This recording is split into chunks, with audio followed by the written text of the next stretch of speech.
Hello everyone, this is ध्रुव गंगोलिया। स्वागत करता हूँ सभी का एमपी बोर्ड एजुकेशन के यूट्यूब चैनल पर। तो यार, अपने इंग्लिश की सीरीज को अग्रसर करते हुए आज अपन देखने वाले हैं लेसन नंबर 8, जिसका नाम है गोइंग प्लेसेस के कुछ इंपॉर्टेंट क्वेश्चंस, साथ ही साथ उनके आंसर्स। ओके, तो आपने जो कॉपी बनाई है जिसमें आप सभी इंपॉर्टेंट क्वेश्चन और आंसर लिखते चले आ रहे हैं, वो कॉपी वापस से ओपन कर लीजिए, बिकॉज आपको यहाँ पर आंसर लिखने भी होंगे। ठीक, अगर आपने नहीं बनाई है तो भाई साहब आज से ही स्टार्ट कर दो ना यार। ठीक, ओके। सो देखो, कॉपी में यार लिखना बहुत ज़्यादा ज़रूरी है। जैसे ही अभी इस वीडियो में अपन देखेंगे, जितने भी इंपॉर्टेंट क्वेश्चन हैं उनको अपन समझेंगे, मैं आपको एक्सप्लेन करूँगा, अपने को यहीं पर याद हो जाएंगे। इसके बाद में आप एक बार कॉपी में लिख लोगे तो माइंड में चीज़ें अच्छे से फिट हो जाएगी, हाथों को भी आदत डल जाएगी। ठीक है, कई बार ऐसा होता है यार, अपने दिमाग में चीज़ें होती है लेकिन हम लिख नहीं पाते हैं क्योंकि हाथों को हैबिट नहीं होती है। बेहतर ये होगा कि आप लिख कर भी देखें, तो इससे आपके हाथों को आदत डलेगी। आप एग्जाम में जैसे ही क्वेश्चन देखोगे, आपका हाथ ऑटोमेटिकली लिखना स्टार्ट कर देगा। ठीक है, हवा में नहीं दे रहा हूँ भाई। ओके, ध्यान रखना इस चीज़ का। लिखना बहुत ज़्यादा ज़रूरी होता है। हम भी सोचते थे यार क्या लिखे, मस्त याद कर लो, टेंशन फ्री, लेकिन नहीं, लिखना भी ज़रूरी है, प्रैक्टिस अपनी अच्छी होगी। ओके, तो करते हैं अपन पहले क्वेश्चन से start. Where was it most likely that the two girls would find work after school? तो भाई जब जो दोनों लड़कियां थी वो स्कूल के बाद कहाँ की संभावना थी कि वो वहाँ पे काम कर रही होंगी? तो बताते हैं, नॉर्मल इसका आंसर है। दोनों लड़कियां कौन थी? सोफी एंड जेंसी, है ना। सोफी एंड जेंसी दोनों क्लासमेट्स थी और दोनों की दोनों बिलोंग करती थी मिडिल क्लास फैमिली से। ठीक है, तो Sophie wanted to have a boutique of her own. जो सोफी थी वो अपना खुद का एक बुटीक खोलना चाहती थी, but it was most likely that they would find work in a biscuit factory after school. लेकिन फिर भी ज़्यादातर संभावना यही थी कि भाई सब दोनों की दोनों अपने बिस्किट की फैक्ट्री में काम कर रही होती है स्कूल के बाद। ओके, नॉर्मल सा इसका आंसर है, बहुत आसान सा है भैया। क्या है, कुछ भी तो नहीं है, दोनों की दोनों क्लासमेट्स हैं। ठीक है, मिडिल क्लास फैमिली से बिलोंग करती हैं। इसके बाद में जो सोफ़ी है अपना बुटीक खोलना चाहती है। बुटीक एक छोटी सी दुकान होती है फैशनेबल चीज़ों की, महंगी महंगी चीज़ों की, but it was most likely that they would find work in a biscuit factory after school. लेकिन फिर भी अधिकतर संभावना ये होती थी कि वो स्कूल के बाद एक बिस्किट फैक्ट्री में काम कर रही होती। ओके, नॉर्मल सा इसका आंसर। ओके, अब देखो यहाँ पे जो 3 लाइनें हैं ना, ये तो ऐसी है कि आप किसी भी क्वेश्चन में पेल देना चलेगा कि दोनों क्लासमेट्स थी, भाई साहब मिडिल क्लास फैमिली से बिलोंग करती थी। सोफ़ी जो है अपना बुटीक खोलना चाहती है। ओके, नॉर्मल सा है, कोई दिक्कत वाली बात नहीं होगी। अगला क्वेश्चन देखो, why didn't Sophie want Jansie to know about her story with Danny? जो सोफ़ी है वो डैनी के साथ जो उसकी स्टोरी है उसको क्यों शेयर नहीं करना चाहती थी जेंसी के साथ, या फिर वो क्यों नहीं चाहती थी कि जेंसी को इस बारे में पता लगे, इस कहानी के बारे में पता लगे? ओके, तो आंसर देखो, दोनों की दोनों क्लासमेट्स थी, वही लाइन यहाँ पर आ चुकी है। Sophie didn't want Jansie to know. Sophie नहीं चाहती थी कि जेंसी को पता लगे, because as she thought Jansie would tell everyone, कि भैया जो जेंसी है वो सबको बता देगी इसके बारे में, और जो लोग हैं वो सभी के, मतलब कई सारे लोग आएंगे और मेरे से इस बारे में पूछेंगे। Okay, Sophie was scared of her father. जो सोफ़ी थी वो अपने पिताजी से काफ़ी ज़्यादा डरती थी। She feared that her father would murder her. उसको डर था कि कहीं उसके पिताजी उसकी जान ना ले लें। ठीक है, उसका मर्डर ना कर दें। नॉर्मल सच। आगे जाओ, तीसरा, why does Jansie discourage her to have such dreams? जो जेंसी है वो सोफ़ी को, जैसे देखो, करेज मतलब एक तो होता है उकसाना, और डिस्करेज मतलब होता है वही उकसाना का अपोजिट वर्ड, है ना। जैसे अपन मोटिवेट कहते हैं, वहीं एक तरफ कह सकते हैं अपन डिमोटिवेट। तो जो जेंसी थी वो सोफ़ी को ऐसे ड्रीम्स देखने के लिए डिस्करेज क्यों करती थी, डिमोटिवेट क्यों करती थी? इसका आंसर देखो, SoFi was dreaming of having a boutique.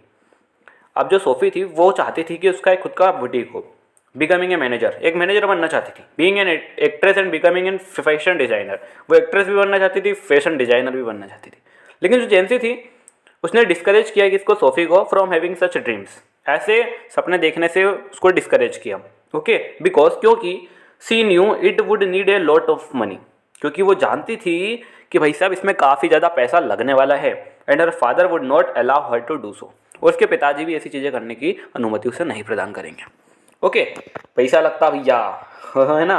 और यहाँ पे दोनों मिडिल क्लास फैमिली से हैं, तो यहाँ से भी आप समझ सकते हैं। आगे जाओ, SoFi and जेंसी were classmates and friends. दोनों क्लासमेट्स भी थी, दोस्त भी थी, बहुत अच्छी बात है। What were the differences between them that show up in the story?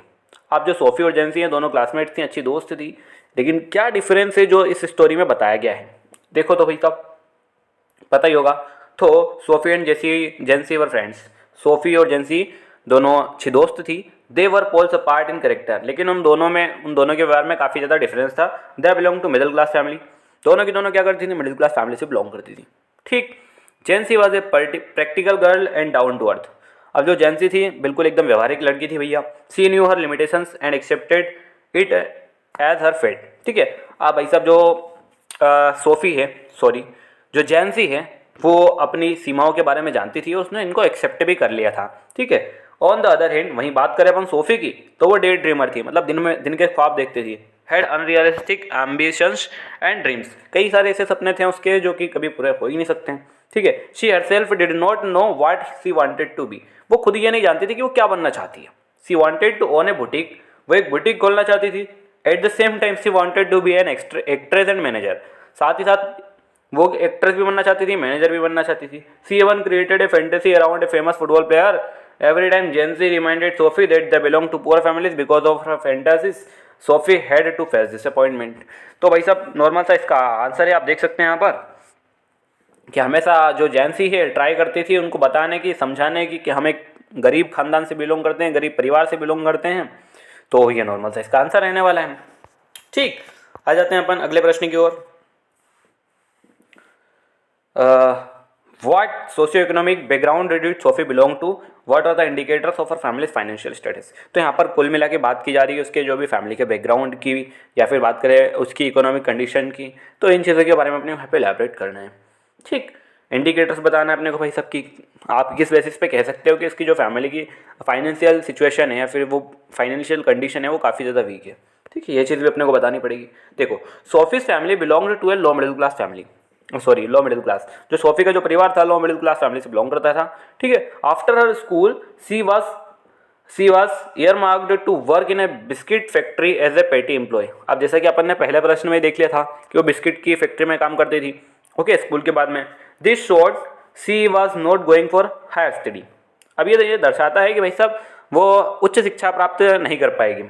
Okay, she was living in a small smoky house, वो एक छोटे से घर में रहती थी जो कि धुएं से भरा हुआ है, स्मोकी मतलब धुएं से भरा हुआ है। Her father had only a bicycle to go to his work, उसके पिताजी के पास एक साइकिल थी जिससे कि वो अपने काम पे जाया करते थे।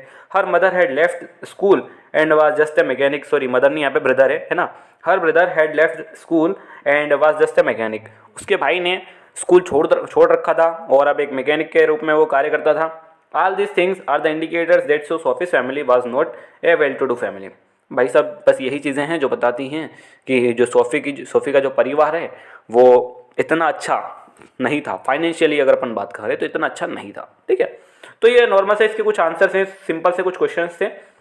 आई होप आप सभी को समझ में आ गए होंगे, नहीं आए तो बिल्कुल मुझे मैसेज कर देना, अपन कॉल पे भी समझ लेंगे, नो प्रॉब्लम। ठीक है, तो where was it most likely, देख लीजिए आप यहाँ पर ये क्वेश्चन है अपने पास, दो इनका स्क्रीनशॉट ले लो। ठीक है, नंबर भी मैं यहीं पे दे देता हूँ, इस पर आप व्हाट्सअप भी कर सकते हैं किसी चीज़ की अगर आपको प्रॉब्लम आए तो, है ना। इंग्लिश हिंदी में अगर कोई सी भी प्रॉब्लम हो तो आप डायरेक्टली इन पे मैसेज भी कर देना व्हाट्सएप पर। अरे भाई साहब ये लीजिए, ये इसका स्क्रीनशॉट हो जाएगा। Then 4th and 5th question ये रहे आपके सामने। ओके, इसका भी स्क्रीनशॉट ले लीजिए। अब मैं आपको बताता हूँ कि यार इसके ना अपनी पूरी पीडीएफ बनी हुई है, इंग्लिश के पूरे कोर्स की एक प्यारी सी पीडीएफ बनी हुई है, जिसको अगर आप अच्छे से पढ़ लेते हैं तो आप अपनी बोर्ड एग्जाम में अच्छे खासे मार्क्स से सिक्योर करोगे। ओके, लेकिन आपको एक चीज़ मैं बता दूँ कि ये जो पीडीएफ है इसके साथ में आपको एक हिंदी की पीडीएफ खरीदनी पड़ती है। एक्चुअली है ये कि हिंदी की जो पीडीएफ है इंपॉर्टेंट क्वेश्चन और उनके सोल्यूशन वाली, उसके साथ में हम इंग्लिश की पीडीएफ फ्री दे देते हैं। ओके, सो हिंदी की पीडीएफ की प्राइस है 50 रुपये। अगर आप 50 रुपये पे करते हैं तो आपको ये इंग्लिश की पीडीएफ भी फ्री मिल जाएगी हिंदी के साथ। तो आपकी हिंदी की प्रिपरेशन भी अच्छी हो जाएगी, इंग्लिश की प्रिपरेशन भी अच्छी हो जाएगी। ओके, सो अगर आप इंटरेस्टेड हो खरीदने में तो आप इसी जो मैंने आपको नंबर दिया यहीं पर आप व्हाट्सअप कर दीजिएगा, आपको मैं इन्फॉर्मेशन दे दूंगा, आपको QR कोड भी प्रोवाइड करा दूंगा, उस पर आप बिल्कुल पे करके ये पीडीएफ भी गेन कर सकते हैं। ओके, सो फिलहाल के लिए यार इतना ही, मिलते हैं अपन अगले वीडियो में, तब तक के लिए मुझे दीजिए इजाजत। जय हिंद।